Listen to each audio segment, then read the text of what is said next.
Assalamualaikum warahmatullahi wabarakatuh. Rio Rihatpot kembali menyapa Anda. Selamat datang bagi yang baru bergabung di channel ini. Kali ini Rio Rihatpot akan menampilkan beberapa berita seputar pernak-pernik Liga 1. Nah, beritanya apa saja? Mari simak sama-sama di channel ini. Tapi seperti biasa guys, sebelum kita lanjut dan bahas semua videonya, saya mohon dukungannya untuk channel ini agar terus berkembang ya, dan bisa memberikan berita-berita informatif yang semoga saja bermanfaat untuk kita semua. Caranya gampang, dengan klik subscribe, aktifkan juga notifikasi loncengnya, like, share, dan juga komennya. Oke, langsung aja, inilah Rio Rihatpot untuk edisi kali ini.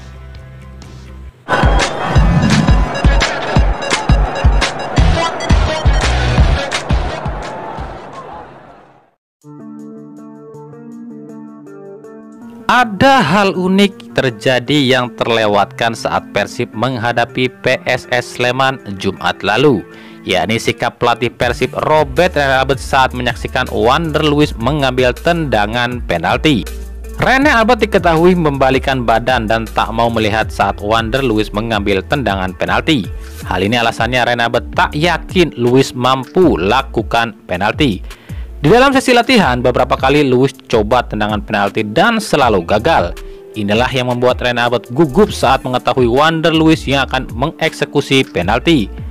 Dalam skema sebenarnya, Makloklah yang ditugaskan ambil semua bola mati termasuk penalti. Namun, Maklok berbesar hati memberikan tugas itu pada Wander Luiz. Sebenarnya waktu Luiz mendapatkan penalti saya tidak melihat, karena waktu beberapa kali kami latihan dia tidak bisa cetak gol lewat penalti. Ini sebenarnya tugas Klok, tapi dia berbesar hati memberikan pada Luiz, dan saya lihat Luiz punya keberanian untuk ambil penalti. Jujur, saya juga terkejut kala tahu dia bisa cetak gol, ujar Robert Rene Albert. Apakah sudah sebegitu turunnya kah kualitas Wander Luiz hingga sang pelatih pun tak mempercayainya? Ditanya hal ini, Robert Rene Albert mengatakan, "Bukan persoalan percaya atau tidak, tapi posisinya kami sedang tertinggal. Pemain yang ambil penalti haruslah memiliki mental yang sangat kuat jika dalam posisi tertinggal seperti ini. Tapi baguslah dia mampu dan sanggup. Saya harap ini bisa jadi modal untuk Luiz agar bisa terus tajam," ujar Robert Rene Albert. Lalu apa komentar Wander Luiz setelah berhasil memecahkan telur golnya di musim ini? Setelah menunggu 8 pekan, akhirnya ia bisa kembali mencetak gol. Di akun Instagramnya, Luiz mengungkapkan rasa syukur dan terima kasih atas semua dukungan rekan-rekannya yang selalu percaya pada dirinya di tengah kritikan keras dari para bobotoh. Dalam tulisan Instagramnya, Wander Luiz menuliskan, "The goals happen again. I am immensely grateful to all my teammates who never lets me down and always support me in the certainty everything would work out.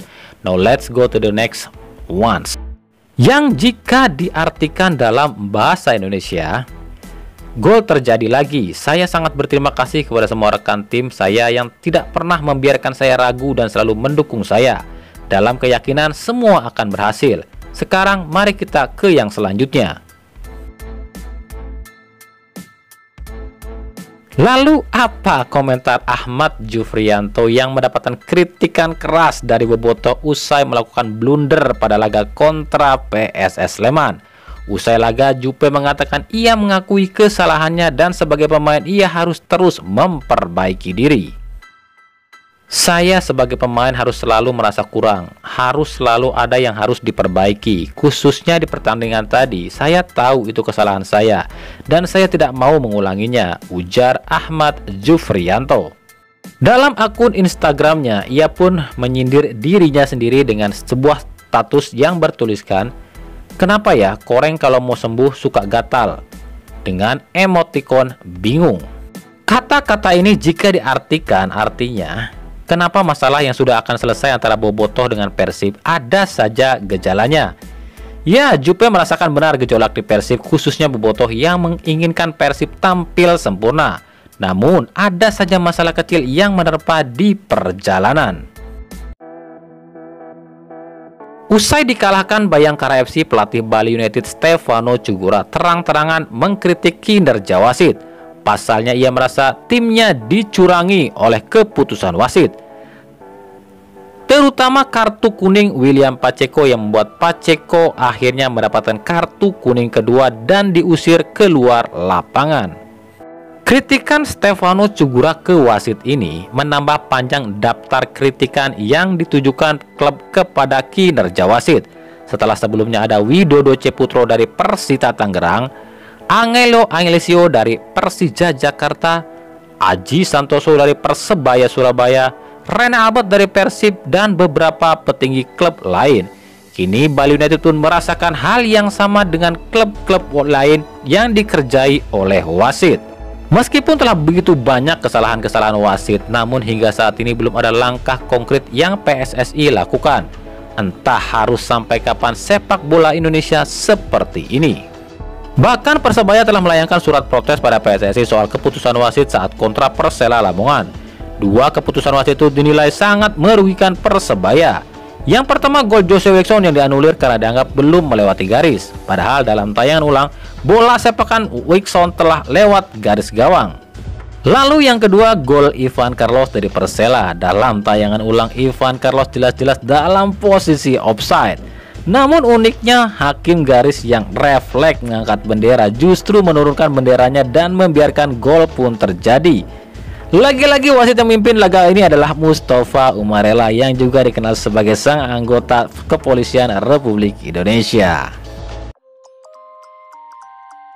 Persebaya Surabaya akan melakoni laga pekan ke-9 BRI Liga 1 2021 menghadapi tim Persija Jakarta pada Selasa 26 Oktober 2021. Laga ini rencananya akan disiarkan di Indosiar pada 26 Oktober mulai pukul 20.30 waktu Indonesia Barat. Laga ini dinamai duel klasik tim unik. Ya, kenapa klasik? Karena tim ini adalah tim tua dari era perserikatan. Dan uniknya, dua tim raksasa ini musim ini sama-sama kesulitan melakoni pertandingan di Liga 1 2021. Di sisi skuad sendiri, Persija memang sedikit lebih baik dibanding Persebaya. Mereka memiliki 4 pemain asing dan 1 pemain naturalisasi.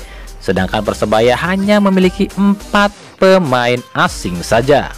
Di tabel klasemen sementara, Persebaya masih berada di posisi ke-10 dengan raihan 10 poin hasil dari 3 kali menang, 1 kali imbang, dan 4 kali kalah.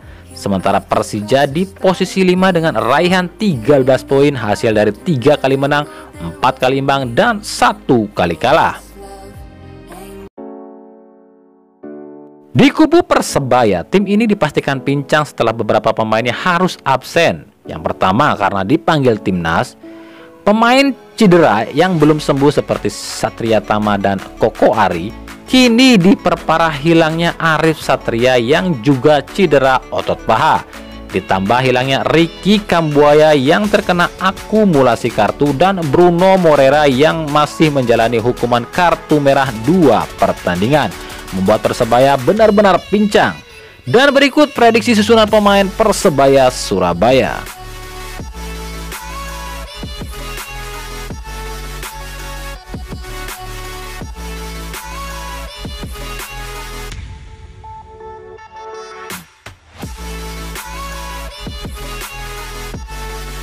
Sementara di kubu Persija Jakarta, kemenangan 3-2 atas Madura United menjadi modal berharga tim asuhan Angelo Alessio saat menghadapi Persebaya Surabaya.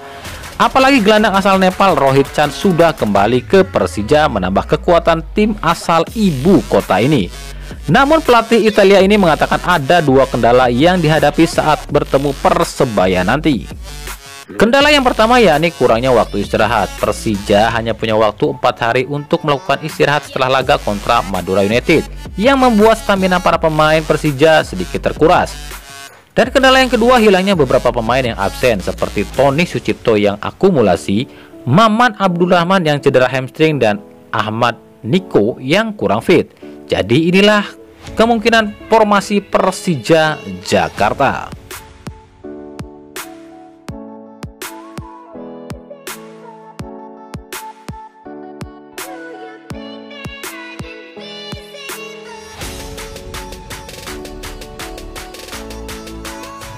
Oke, itulah tadi video untuk edisi kali ini. Ikuti terus berita seputar sepak bola, khususnya Liga Indonesia dan pernak-perniknya hanya di Rio Hotspot. Terima kasih yang telah mampir ke channel ini dan menyaksikan video ini dari awal sampai akhir. Kritik dan saran tentunya tetap kita nantikan di kolom komentar atau di media-media sosial kami yang ada di bawah ini. Kita bangun sama-sama channel ini agar jauh lebih baik lagi. Sampai jumpa di video-video kami selanjutnya dan salam Rio Hotspot.